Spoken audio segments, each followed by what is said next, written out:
네, 오늘 정치권 이슈들은 신성범 전 의원, 배종호 세한대 교수와 함께 자세하게 짚어보겠습니다. 어서 오십시오. 안녕하세요. 네, 안녕하십니까. 안녕하세요.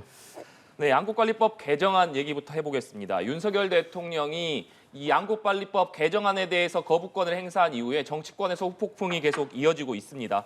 민주당 이재명 대표는 거부권을 철회해야 한다 이렇게 요구하고 있습니다만 국민의힘에서는 이 법안이 망국적인 포퓰리즘이다 이런 비판을 이어가고 있는 상황인데 어떻게 좀 보고 계십니까? 지금 그 양곡관리법 개정안이잖아요. 그럼 현재 법은 어떻게? 현재 법으로도 과잉 생산된 쌀은 시장에서 격리 조치를 하는 거예요. 다시 말해서 시장에서 뺀다 하면 수요와 공급의 원칙, 그러니까 그 대목에서 정부에서 아예 돈을 들여서 사들인다는 거예요. 시장 격리. 그렇게 돼 있어요. 다만 뭐가 달라지는 거냐? 지금은 정부 판단에 의해서 할 수 있는데 정부의 재량권이 많은데 이번에 야당이 통과시킨 개정안은 의무죠, 의무. 정부가 사들여야 한다. 요 차이라는 걸 좀 분명히 먼저 하고 싶고, 이게 지금 마지막 질문이 결국 이거예요. 이게 장기적으로 농민에게 도움이 되는가 안 되는가를 농민들은 판단하고 있을 거다 하는 점 하나. 두 번째는 이 법이 개정되면, 시행되면, 예를 들어서 개정된 대로 시행됐다면 어차피 국민들이 쌀을 적게 먹고 또 생산량은 많고 이걸 과연 정부에서 사들인다고 언제까지 이 문제를 덮어둘 수 있겠느냐. 과잉 생산과 소비량 감소 문제는 이 대목은 남아있는 거다라는 점을 우선 말씀드리고 싶어요. 네. 그래서 저는 뭐 대통령실에서 대통령도 고민을 많이 했겠지만 저는 개인적으로는 내년 선거를 앞두고 거부권을 행사하는 게 정치적으로는 굉장히 위험하다는 생각을 했어요. 그전부터 저는 이게 잘못된 법은 맞아요. 이게 포퓰리즘 요소도 많고 문제가 있는 법은 맞는데 그렇다고 해서 대통령이 있고 거부권을 행사하는 게 정치적으로 맞느냐는 문제는 별도로 생각했는 생각을 제 생각했는데 어차피 이래 된 거 뭐 지금 되돌릴 수는 없지만 정치적으로 굉장히 리스크가 있는 결정인 거는 분명해요 지금. 네, 정치적인 리스크가 있지만 이것이 정말 농민에게 도움이 되는 법안이냐를 고려한 결정이다 이렇게 말씀을 주셨는데 어떻게 생각하십니까? 일단 뭐 농가 소득은 계속 줄어들고 있는 네. 것이 현실 아니겠습니까? 특히 이제 지난해 같은 경우는 무려 25% 사상 최대 폭락이 있었기 때문에 농민들 이제 생존권은 더욱더 절박한 상황. 이런 상황에서 이제 나온 것이 양국관리법 개정안이다라고 봐야 되겠고요. 저는 이제 현재 이 사태를 보면서 좀 굉장히 안타까운 것은 왜 이렇게 여야가 마주 달리는 열차처럼 정면 충돌하는 그런 양상이 계속 돼야 되는가라는 부분이 좀 가장 안타깝고요. 그렇다면은 국회 협상 과정에서 여야가 협상을 제대로 하지 못했을까라는 부분이 좀 굉장히 안타깝고 두 번째로는 국회의장이 중재안을 냈거든요. 그렇다면 이제 이 국회의 중재안마저도 왜 여당이 이걸 내팽개쳤을까라는 그런 부분이 이제 안타깝고 세 번째로는 이 양국관리법을 야당이 일방적으로 처리하기까지 많은 대화와 협상 과정이 있었을 텐데도 불구하고 여당 정부가 대안을 전혀 제시하지 않았다는 것. 그리고 이게 통과가 불보듯 뻔한 상황에서도 지금 이제 정부 여당에서는 계속 대통령 거부권 행사를 예고했고 실제로 이제 대통령이 이제 거부권 행사를 했지 않습니까? 그러면 여기서 이제 일단락 되는 것이 아니고 다시 이제 지금 민주당 등 야당은 재의결하겠다는 거 아니겠습니까? 네. 그럼 이제 재의결이 만약에 부결이 된다면은 다시 이제 새로운 입법을 해서 또 추진한다. 그러면 대통령이 또 거부권 행사되는 그럼 이제 정치가 완전히 실종되는 이런 상황으로 갈 경우에 그러면 누가 농민을 보호할 것이고 누가 민생을 보호할 것인가라는 그런 부분에 대해서 정치 평론가지만 상당히 좀 우려를 금하기 어렵습니다.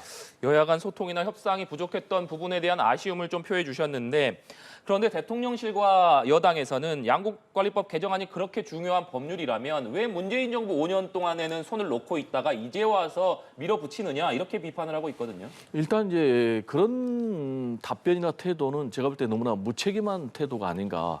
만약에 문재인 정부에 5년 동안 하지 않았다면 그렇다면 이 정부가 여전히 무책임으로 나갈 것을 정당화해주는 그런 상황은 아니거든요. 만약에 문재인 정부가 5년 동안 잘못했다면 윤석열 정부에서는 제대로 해야죠. 그러니까 그런 거는 전혀 제가 볼 때는 뭐 해명이나 변명의 사유가 되지 않고요. 실제로 이게 지금 굉장히 양국관리법 개정안 처리가 필요한 상황이 발생을 했어요. 첫 번째로는 아까 말씀드린 대로 통계를 낸 이래로 25%가 폭락한 것은 처음이었거든요. 그리고 두 번째로는 이제 우크라이나 사태가 있었지 않습니까? 그러면서 이 곡물가가 급등을 했어요. 그러면서 이제 식량 안보 차원에서 식량을 좀 우리가 보호하는 그런 것이 필요했단 말이에요. 그러니까 농가 소득도 네. 보호하고 또 식량 안보 차원에서 식량 생산도 보호할 필요가 있기 때문에 이제 지금 민주당 등 야당은 이제 양국관리법 개정안을 처리를 했는데 여기에 대해서 지금 전혀 대응책을 내놓지 못했고 또 문재인 정부에서는 이 쌀값이 어느 정도 한 19만 원 정도로 어느 정도 좀 안정세를 유지했어요. 근데 지금 윤석열 정부 들어와서 16만 원까지 떨어졌기 때문에 여기에 대해서 그런 식의 대응이나 발언은 전혀 제가 볼 때는 해법이 되지 못하고 농민들은 물론이고 중도층에서도 좀 공감하기 어려운 그러다 보니까 실제적으로 지금 여론조사 결과도 굉장히 좀 부정적으로 나타나고 있는 상황이 아닌가 이렇게 분석이 됩니다. 이게 문제가 된 게 작년에 쌀값, 2022년도에 쌀값이 갑자기 푹 떨어진 거예요. 왜 떨어졌느냐? 생산량이 늘었고 지난 그 전에 또 쌀값이 지나치게 높았던 탓도 있는 거예요. 그러니까 이것은 어느 정부의 힘으로 정권에 따라서 쌀값을 올리고 내리고 하는 것은 아니에요. 이것도 일종의 시장 장치가 작동하고 있다. 문재인 정부 때는 뭘 했느냐? 그때 사실 그때도 이 문제를 이게 논의가 됐는데 왜 안 된 줄 아세요? 첫째, 계속 공급 과잉이 된다는 우려. 그리고 재정이 많이 들어간다는 그 당시에도 경제부처 쪽에서 급겨 반대해서 굉장히 농민을 위한다는 문재인 정부에서도 안 했던 거예요. 그렇게 문제는 똑같아. 다만 긴급해진 이유는 작년에 쌀값이 너무 떨어져서 농민들의 소득이 전혀 보장 안 되니까 요구가 많아서 한 건데 결국은 이렇게 의무적으로 정부에서 사들이고 할 경우에는 이게 그럼 농민들 입장에서는 농사 짓는 분 입장에서는 정부에서 일정한 가격으로 무조건 사주니까 쌀을 더 많이 생산하고 농민도 늘어나면 결과적으로 하면 그 나중에는 공급 과잉이 되면 또 가격은 떨어질 것 아니야. 장기적으로 보면 농민들에게 손해 끼치는 건 아니냐는 일부 농민단체 이렇게 말하는 분들도 적잖게 있는 거예요. 현실은 어렵지만 이게 장기적으로 농민들에게 도움이 될까라는 의문을 갖고 지켜보고 있는 거예요. 네. 두 분 말씀처럼 여야는 양국관리법 개정안 재의결을 놓고 충돌을 하고 있는 상황입니다. 발언 듣고 대담 이어가도록 하겠습니다. 작년 쌀값이 폭락하는 상황에서도 정부와 여당은 근본적인 대책은 고민도 않고 민주당이 제출한 양국관리법에 대해 반대만 했습니다. 민주당은 4월 국회 첫 본회의가 열릴 13일 양국관리법 개정안 재투표가 이루어질 수 있도록 요구하겠습니다. 국민의힘도 집권당으로서의 책무를 깨닫고 이제 더 이상 용산 쳐다보기만 하는 해바라기 정치를 그만두시기 바랍니다. 재의결은 사실은 말씀하신 대로 쉽지 않을 것이고요. 의석수를 보면 의무 조항이 포함된 법안이라면 그 대체 입법도 받아들이기는 어려울 것입니다. 비슷한 내용의 대체 입법을 한다고 하는 것은 결국은 총선 직전에 재의 요구하는 모습을 보임으로써 윤석열 정부에 부담을 주고 총선에서 유리한 고지를 점하기 위한 정치적 의도로밖에 해석할 수 없고. 네, 들으신 대로 민주당은 오는 13일 본회의에서 재의결을 추진하겠다 이런 방침을 밝혔습니다. 윤석열 대통령이 거부권을 행사했기 때문에 다시 국회 본회의에서 이것이 의결이 되려면 국회의원 정족수 현재 299명인데 이 중에서 200석 이상의 찬성이 필요합니다. 결국 민주당만의 어떤 찬성으로서는 이 처리가 불가능한 상황임에도 불구하고 민주당이 다시 재의결을 하겠다 이런 방침을 밝힌 배경은 어떻게 봐야겠습니까? 일단 헌법과 국회법에 정해진 절차 아니겠습니까? 따라서 이제 윤석열 대통령께서 거부권을 행사했기 때문에 이제 재의결 절차가 남았단 말이에요. 네. 그럼 이제 말씀하신 대로 전체 재적의 과반 출석의 3분의 2 이상이 찬성을 해야 되니까 299명이 100% 출석을 한다면 이제 200명 이상이 찬성을 해야 되는데 네. 지금 민주당이 정의당 무소속 다 끌어모아도 180명밖에 안 되거든요. 그리고 이제 국민의힘이 15명이니까 재의결이 될 가능성은 이제 국민의힘에서 이탈표가 한 15명에서 20명 정도 나오지 않는다면 현실적으로 좀 어려운 그런 상황이죠. 그럼에도 불구하고 이것을 계속 재의결을 밀어붙이겠다. 라고 이제 민주당이 입장을 정한 이유는 첫 번째로 이제 명분이 있는 문제다라는 이제 그런 판단을 하고 있는 것 같아요. 왜냐하면은 이제 전국 지표조사에서 여론조사 해보니까 이 양국관리법 개정안에 대해서 찬성이 61%, 그리고 부정이 25% 이렇게 압도적으로 여론에서 긍정적인 메시지를 보내니까 네. 이 부분은 민주당에서 계속 추진할 그런 가치가 있다라는 판단을 한 것 같고요. 두 번째로 이제 윤석열 대통령 거부권 행사에 대해서도 굉장히 부정적인 여론조사 결과가 나왔어요. 보니까 이제 스트레이트 뉴스 조사 결과인데 찬성이 43%, 거부권 행사, 반대가 52%. 그러니까 이제 지금 민주당 입장에서는 이걸 계속 밀어붙일 경우에 오히려 여기에 대한 부담은 민주당이 밀어붙이는 것에 대한 부담보다는 이걸 계속해서 막고 거부권 행사하는 정부 여당의 부담이 갈 것이다. 이런 이제 두 번째 판단하고 있는 것 같고요. 세 번째는 계속해서 지금 검찰이 전방위적으로 수사를 하고 있지 않습니까? 지금 민주당에서는 야당 탄압이다, 이재명 대표 죽이기다라는 이제 수세 국면인데 이걸 통해서 이런 수세 국면을 좀 방어해 보겠다라는 판단도 있는 것 같고요. 그리고 이제 마지막 네 번째로는 총선 전략에도 결코 손해가 나지 않는다. 네. 아까 말씀드린 대로 그런 요소 조사가 있기 때문에 특히 이제 중도층 또 수도권에서는 불리하지 않다. 이런 판단이 종합적으로 깔려 있어서 지금 민주당도 계속 강대강으로 나가고 있는 것이 아닌가 이렇게 분석이 됩니다. 네, 민주당의 재의결 방침에는 여론의 지지가 있기 때문이다 이런 분석을 해주셨는데 국민의힘에서는 민주당이 어떤 법안을 내더라도 의무 매입 조항이 있다면 이것을 받아들일 수 없다 이렇게 밝히고 있습니다. 그렇기 때문에 민주당이 양국관리법 개정안 또 다른 법안을 계속해서 발의하고 또 이것이 대통령의 거부권으로 이어지는 계속되는 핑퐁 게임이 이어지는 것 아니냐 이런 우려가 나오거든요. 민주당의 계산은 분명한 거예요. 내년 총선을 겨냥한 게 맞다. 특히나 농민 인구가 인구 비중 중에 좀 더 높은 호남 지역 의원들로서는 이게 저는 손해볼 것 없는 거다. 생색은 민주당 의원들이 낸다. 우리는 농민을 위해서 이렇게 하려고 했는데 여당과 대통령이 거부권을 행사했습니다라고 이야기를 할 것이고 눈에 뻔히 보이는 게 내년 선거쯤 되면 말이죠. 정부에서 이 몇 푼 안 되는 돈 가지고 안 줄라 그런다. 예를 들어서 뭐 부실기업 정리한 데는 몇 조 쓰면서 농민들한테는 그 돈이 아깝단 말이냐. 유세에서 이렇게 분명히 나올 거예요.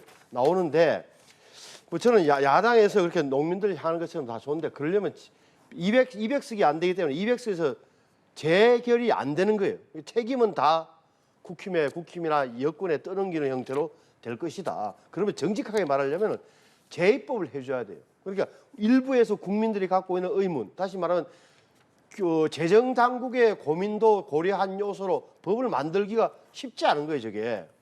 그 차라리 그냥 무조건 돈 주자 하고 사들이자 하고 오히려 책임을 떠넘기는 게 훨씬 낫다는 판단을 하고 있는 것으로 보여진다. 근데 장기적으로 보면 과연 이게 어떻게 될까? 제가 보기에는 지난 10년 동안 시장 격리하는 데만 5조 원 들었어요. 한 해 5천 얼마씩 들어요. 5천 몇 억씩. 그리고 지금 우리가 의무 매입이라 그래가지고 WTO의 규정에 의해서 우리가 관세화를 유예하는 조치 대신에 한 달에 1년에 40만 톤의 쌀을 수입해요. 네. 그리고 1년에 우리가 보통 생산량이 과잉 생산이 20만 톤, 60만 톤 가까이가 쌀이 너무 많이 들어와 있는 거예요. 이것을 사들이는 데만 한 해 5천억 원, 또 하나는 보관하는데 굉장히 많이 걸리잖아요. 결국 나중에 그 쌀을 마지막에는 사료용이나 주정용으로 없앤단 말이에요. 이런 식을 계속 할 수 있겠냐는 질문에서는 이제 야당은 답을 해야 되고 정부와 여당은 뭘 답을 해야 되면 그럼 농민들에게 소득 보전 내지는 뭔가를 안정적인 소득 기반을 어떻게 마련해 줄 것이냐 이 대목에서는 내줘야 돼요. 왜? 농민들 입장에서 쌀이 가장 편해요. 기계화가 많이 됐고 소모이 많이 안 가는 거예요.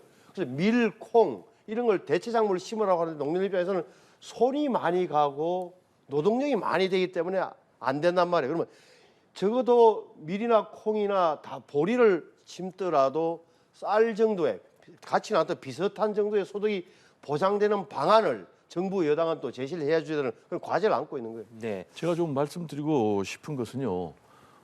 지금 정책적인 대안은 집권당, 정부가 내놔야 되는 거예요. 그럼 이제 지금의 집권당은 민주당이 아니고 국민의당입니다. 그리고 대통령은 문재인 대통령이 아니고 윤석열 대통령이거든요. 그렇다면 윤석열 대통령과 국민의힘이 이 농민들에 대해서 또 식량 안보 문제에 대해서 확실한 정책적인 대안을 내놔야 되는데 지금 여기에 대해서 야당은 대안을 제시를 했는데 그리고 법안 처리했는데 지금 국민의힘과 정부는 반대만 하고 있거든요. 거부권 행사만 하고 있거든요. 그래서 이 부분이 지금 굉장히 잘못됐다라는 얘기를 좀 드리고 싶고요. 실제로 이제 1990년대 중반부터 농가들의 희생에 의해서 우리나라가 경제대국으로 성장을 했거든요. 지금 이제 논 3,000평 기준으로 농가의 소득이 600만 원밖에 안 된다는 것 아니겠습니까? 그럼 여기에 대해서 확실하게 정부가 농민들의 생존권을 어느 정도는 보장을 해야 되고 그리고 구체적으로 이 초과 과잉 생산을 막을 수 있는 제도적인 정책을 제시를 해야 될 필요가 있다라는 얘기를 좀 드리고 싶고요. 네. 그리고 미국 같은 경우는 국가 예산의 5%가 농업 예산입니다. 그러다 보니까 해마다 65조를 투입하고 있고 EU는 17조 그리고 일본은 이제 3조를 투입하는데 우리나라 같은 경우는 농업 예산 비중이 2010년도에는 5%인데 지금 이제 2.7% 거의 절반 수준으로 떨어졌고 지금 이제 한 해 예산이 1,000억밖에 투입이 되지 않고 있는 이런 상황에 비춰봐도 지금 다른 나라하고 좀 형평성에서 너무나 좀 부족하다라는 얘기를 좀 드리고 싶습니다. 네. 두 분 모두 정부 여당에서도 농민을 위한 대책을 내놔야 된다 이런 말씀을 하셨는데 이런 가운데 국민의힘 조수진 최고위원이 쌀값 대책 차원에서 아이디어로 내놓은 발언이 논란이 되고 있습니다. 발언 직접 듣고 오시겠습니다. 밥 한 공기 다 키우기 이런 것들에 대해서도 우리가 논의를 한 거예요. 여성분들 같은 경우에는 다이어트를 위해서도 밥을 잘 먹지 않는 분들이 많거든요. 그러나 다른 식품과 비교해서는 오히려 칼로리가 낮지 않습니까? 어떤 국민의 전환이 필요하다는 것이죠. 네, 조수진 최고위원이 쌀값에 대한 대책 방안으로 아이디어 차원에서 한 발언으로 보이는데 밥 한 공기 다 먹기 운동을 제안을 했습니다. 이것을 놓고 이재명 대표는 막말에 가깝다 이렇게 비판을 했고 국민의힘 내부의 비주류들 사이에서도 이 발언에 대한 비판적인 발언이 계속해서 나오고 있습니다. 조수진 최고위원의 발언 어떻게 좀 봐야겠습니까? 막말이라고 비판할 건 없고 나이브한 거죠. 나이브. 현실을 잘 모르는 나이브합니다. 그런 게 초점이죠. 그러니까 이게 지금 저희들 어릴 때만 해도 밥 공기가 엄청 컸고 쌀 한 가마 80kg를 거의 다 먹었다고 기록이 돼 있어요. 근데 뭐 80kg 이상 먹었겠죠. 지금 근데 작년에 보니까 쌀을 56kg 한 사람의 1년 소비량이 56kg 1년에 계산해 보니까 하루에 155g으로 나온대요. 통계를 보니까 155g이라 하면 밥 한 공기가 안 되는 양이에요. 이게 이렇게 그럼 뭘 많이 먹느냐? 영양분의 섭취 기준이 지금 육류가 넘어선 거예요. 육류, 수산물이 이미 쌀을 넘어섰다는 걸 알게 된다면 자, 밥심으로 버팁시다. 밥을 잘 먹읍시다라는 캠페인 갖고는 절대 문제가 해결될 불가능하기 때문에 저런 이제 조수진 최고위원의 발언 같은 웃기게 되는 거죠. 현실을 모르기 때문에 그건 뭐 분명한 사실인데 그때 말씀드리지만 제가 보기엔 이게 이 야국관리법 후과는 언제 나타나느냐 좀 몇 년 지나면 나타나는데 결정적인 것은 제가 보기에는 쌀에 농업이 모든 게 집중되게 만드는 게 다시 한 번 더 다른 데 이렇게 예산이 좀 더 넘어가거나 더 쓰여져야 되는데 직불금도 그렇죠. 쌀 이렇게 강제 매입 조항도 저러되면 오히려 더 농사를 국내에서 많이 지어가지고 수입량을 줄여야 될 밀이니 콩이니 옥수수니 이런 부분에 대한 투자가 안 이루어진다. 농민들 입장에서 힘들지만 그 인센티브를 주는 노력이 등한이 되고 예산이 안 그래도 한정된 17조 원 정도 농업 예산인데 쌀 쪽으로 너무 많이 가게 되면 농심은 굉장히 기분 좋겠지만 실제적으로 농업 전체에게는 부담되는 요소가 있다라는 점을 좀 말씀드리고 싶어요. 네. 굉장히 좀 부적절하죠. 나이브하다라고 좀 평가를 하셨는데 저는 민심하고는 너무나 괴리가 좀 많은 것 아닌가. 본인 뭐 아이디어 차원에서 얘기를 했다고 하지만 아까 그 표정을 보면은 너무나 진지하잖아요. 마리 앙뚜아네트가 그런 얘기를 했다고 하잖아요. 왜 케이크를 먹으면 되지 빵을 달라고 하느냐. 그런 것처럼 정말 아까 말씀드린 대로 농민들은 한 연소득이 600만 원밖에 되지 않는 그런 상황. 25% 대폭락. 생존의 문제인데 여기에 대해서 뭐 여성들 다이어트까지 의논하면서 쌀 한 공기 먹기 이런 식의 발언은 화난 민심에 정말 기름을 끼얹는 그런 것이고 그러다 보니까 뭐 이준석 대표 같은 경우도 전 대표 같은 경우도 좀 갈수록 태산이다 뭐 점입 가경이다 뭐 이렇게 여러 가지 얘기를 하고 있는데 이게 저는 이제 개인적으로 지금 민생 119 지금 위원장 아니겠습니까? 조수진 최고위원이. 그래서 이게 좀 우려되는 것은 개인의 발언이었으면 좋겠어요. 혹시 이게 국민의힘 지도부의 상당 부분의 생각이 이렇게 노출된 것이 아닌가라는 그런 우려를 좀 금하기 어렵습니다. 네.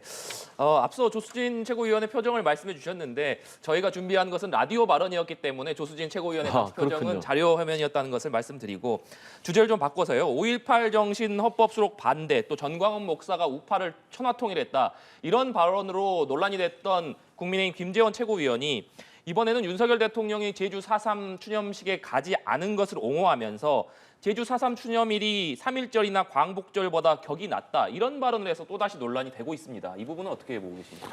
일단 김재원 최고위원의 사고가 좀 상당히 좀 의심스럽습니다. 왜냐하면 뭐 한 번 정도라면은 실언이다 이렇게 생각할 수가 있겠지만 지금 3번 연달아 계속해서 40에 가까운 그런 실언이 나오고 있지 않습니까?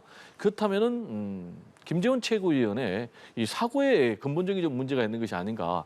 이렇게 생각이 됩니다. 특히 이제 김재원 최고위원 같은 경우는 뭐 단순한 뭐 평범한 최고위원이 아니라 1등으로 당선된 최고위원한 점에서 좀 문제의 심각성이 느껴지는데요. 첫 번째 최근에 문제가 된 게 5.18의 헌법의 전문의 그 5.18 정신을 수록하는 문제에 대해서 반대한다 이렇게 얘기를 했는데 이거는 윤석열 대통령이 후보 때 계속해서 공약으로 얘기를 했던 그런 부분인데도 지금 최고위원이 반대한다라는 정반대의 얘기를 해가지고 결국 사과를 했고 그리고 이제 두 번째로는 정광훈 목사가 우파 진영을 천하통일했다라고 얘기를 했는데 정광훈 목사 하면은 극우적인 그래서 이제 기독교 쪽에서 이단으로 취급하는 이제 그런 인물인데 이런 정광훈 목사가 우파 진영을 다 통일했다면은 결국은 국민의힘의 진짜 지도자는 정광훈 목사라는 그런 논리가 되기 때문에 굉장히 위험한 발언이다. 그래서 이 발언 해가지고도 본인이 좀 머리를 숙였는데 이번에는 또 어떤 발언을 했습니까? 제주 4.3 이 추념일과 관련해서 이거는 뭐 광복절이라든지 3.1절보다는 격이 낮다. 가뜩이나 지금 제주 4.3 희생자 유가족들은 피해의식에 휩싸였는데 이런 발언을 내놓음으로 인해서 지금 김기현 대표도 뭔가 좀 당의 기강을 세워야 된다라는 얘기를 내놓은데 저는 좀 이게 결국은 엄포형이 아닌가 이렇게 좀 우려가 됩니다. 왜냐 계속되는 망언에도 불구하고 아무런 조치를 취하지 않았거든요. 따라서 김기현 대표가 과연 진정성이 있다면 그리고 국민의힘이 김재원 최고위원의 발언과는 다른 그런 정당이라면 확실한 당 차원에서 좀 중징계 조치가 내려져야 된다라는 얘기를 좀 강조하고 싶습니다. 네, 의원님. 이제 이런 취지겠죠. 말은 이제 4.3 추념식이 3.1절 행사나 광복절보다는 국민적 관심소가 떨어진다는 취지로 말을 한 것 같은데 이게 듣는 사람 입장에서는 굉장히 좀 특히나 제주도민들 입장에서는 굉장히 가슴이 아픈 그런 대목이다. 그래서 정말 말조심을 해야 된다. 그리고 뭐 덧붙일 말도 없이 지금 그냥 뭐 공개 경고를 받았고 당 대표가 이제 좀 조용히 해라. 방송 출연도 하지 마라. 무건 수행해라. 말하지 마라. 입 닫아라. 이렇게 이야기를 했으니까 뭐 지켜보는 수밖에 없지 않나 싶습니다. 네. 그리고 앞서 김재원 최고위원이 정광훈 목사가 우파를 천하통일했다 이런 발언을 한 이후에 이것을 놓고 홍준표 시장과 정광훈 목사 간 설전이 있지 않았습니까? 이것을 놓고 다시 김기현 대표와 홍준표 시장 간의 설전으로 이어지기도 했는데 이 부분은 어떻게 보셨습니까? 홍준표 시장 말은 이런 거죠. 이렇게 정광훈 목사한테는 말 한마디 못하면서 나만 보고 왜 그래? 뭐 이런 이제 김기현 대표를 향한 일종의 불만 표시인데 정광훈 목사가 우리 당에 국민의힘에 어느 정도 영향력에 대해서는 사람마다 많이 엇갈려요. 제가 듣기로는 그분이 첫째 우리 당원이 아니에요. 또 다른 당의 당수도 하잖아요. 당 대표이기도 한데 다만 언제부턴가 지난해부터인가요? 국민의힘 접수 운동을 벌이겠다. 그러니까 강경 보수의 목소리를 국민의힘 내부에 내겠다는 생각에서 꾸준하게 당원 가입 운동을 전개해가지고 몇만 명인지는 모르지만 들어왔다. 그분들이 지난번 당원 100% 경선에서 한쪽으로 누구든지 뭐 지원한 것 아니냐는 의심을 사는데 네. 숫자도 모르고 결과도 잘 모르는 거예요. 다만 제가 보기에는 저분이 어떤 생각을 하든 간에 우리 당의 구조라는 게 간단하게 정광훈 목사에 해서 휘둘린 정도 정당은 아니다라고 생각하고 공천의 영향이나 이런 것도 전혀 제가 보기에는 없을 거다라고 감히 말씀드려요. 네. 그런데 다만 이제 저분 때문에 정광훈의 이름 석자 때문에 당에서 노선을 둘러싸거나 이념을 둘러싸고 바깥에서 보기에는 시끄러운 것처럼 보이는 대목, 또한 말투가 오가는 말투가 굉장히 거칠고 상스러운 이런 대목은 굉장히 좀 제3자로서는 좀 부끄러운 대목이라고 저는 봐요. 네. 저는 이제 국민의힘의 이 솜방망이식의 징계 내지는 뭐 가볍게 넘어가는 태도 이런 게 좀 문제라고 생각을 합니다. 이번 이제 김재원 최고위원 같은 경우도 잇따른 40에 가까운 실언이 나왔음에도 불구하고 지금 당 차원의 징계는 내려지지 않았어요. 본인이 스스로 한 달간 공개 활동을 좀 중지하겠다, 중단하겠다라고 얘기를 했거든요. 실제로 어떤 일이 있었습니까? 지난번에 5.18 망언과 관련해서 지금 현 김진태 최고위원 같은 경우 결국 뭐 아무런 뭐 특별한 뭐 중징계 없이 결국 강원도지사의 공천을 받아서 당선이 돼서 수행을 하다가 이번에도 또 지금 산불이 지금 터졌는데도 불구하고 또 골프 연습해 가지고 무리를 빚었지 않습니까? 그래서 이런 부분들이 결국은 중대한 실언이라든지 또는 망언이라든지 부적절한 행동에 대해서 국민의 좀 확실한 그런 조치를 하지 않았기 때문에 나오는 것이 아닌가 좀 우려가 되고 좀 비교해 볼 때 이준석 전 대표 같은 경우는 성상납 의혹 문제를 가지고 사실은 축출했지 않습니까? 거기에 비하면은 이건 너무나 좀 맞지 않는 그런 지금 문제 해결이다라는 얘기를 좀 드리고 싶습니다. 네.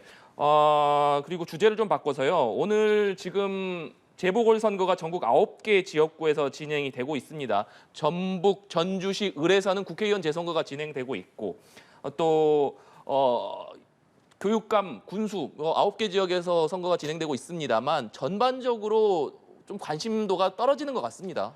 다른 지역은 뭐 사실은 지역 군수 선거나 이런 것은 아마 지역 사회에서의 창녕 군수 선거는 창녕 국민들과 관심이 있고 해서 별로 큰 이렇게 이런 시간에 다룰 주제는 아니고 전주 을 선거는 제가 보기엔 핵심은 뭐냐면은 이상직 의원이 뭐 구속됨으로써 치른 선거 아니겠습니까? 네. 그러면 결정적으로 제가 보기에는 투표율.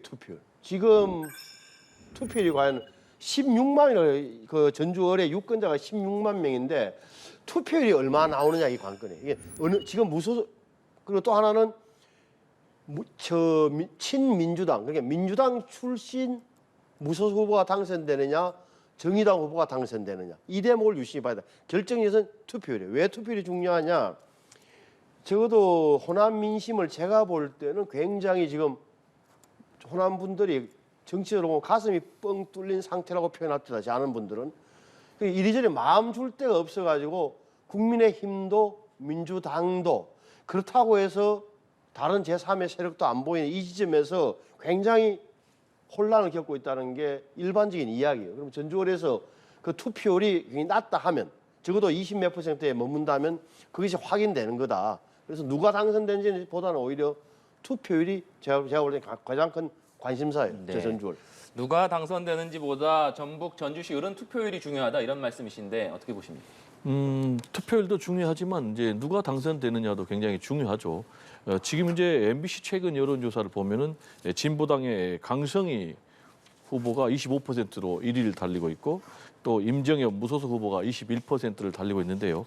과연 이 여론조사 결과가 그대로 이어질지 아니면은 뭐 뒤집혀질지는 좀 지켜봐야했는데 기본적으로 이 진보당의 강성희 후보가 과거의 선거 양상과는 전혀 다르게 강세를 보이고 있는 것은 사실이에요. 그럼 왜 이렇게 진보당의 후보가 강세를 보이고 있느냐? 역시 이제 첫 번째로는 민주당에 대한 실망감이 분명히 호남 지역에 있다라는 걸 좀 부정하기는 좀 어렵고요. 네. 실제로 이상직 전 의원이 되겠죠. 이분이 결국 이제 낙마해가지고 지금 이제 재선거가 치러진 것도 민주당에 이제 규책 사유가 있는 것 아니겠습니까? 그러다 보니까 이제 후보를 내지 않고 지금 이제 무소속과 진보당의 싸움 양상이 되고 있는데 전반적으로 지금 호남 민심이 민주당에 대해서 굉장히 좀 부정적인 부분이 있는 건 사실이에요. 그래서 이번 선거 결과를 가지고 민주당에서는 확실하게 다시 전통적인 텃밭인 호남민들의 민심을 잡는 데 주력할 필요가 있겠고요. 그러기 위해서는 결국은 뭐냐? 역시 이제 개혁도 어떤 개혁이냐? 인적 계획을 통해서 다시 지역민들의 좀 마음을 잡는 것이 가장 중요한 숙제가 아닌가 이런 생각이 좀 듭니다. 네, 알겠습니다. 오늘 두 분 말씀은 여기까지 듣도록 하겠습니다. 지금까지 신성범 전 의원, 배종호 세한대 교수와 얘기 나눠봤습니다. 오늘 말씀 고맙습니다. 네, 감사합니다.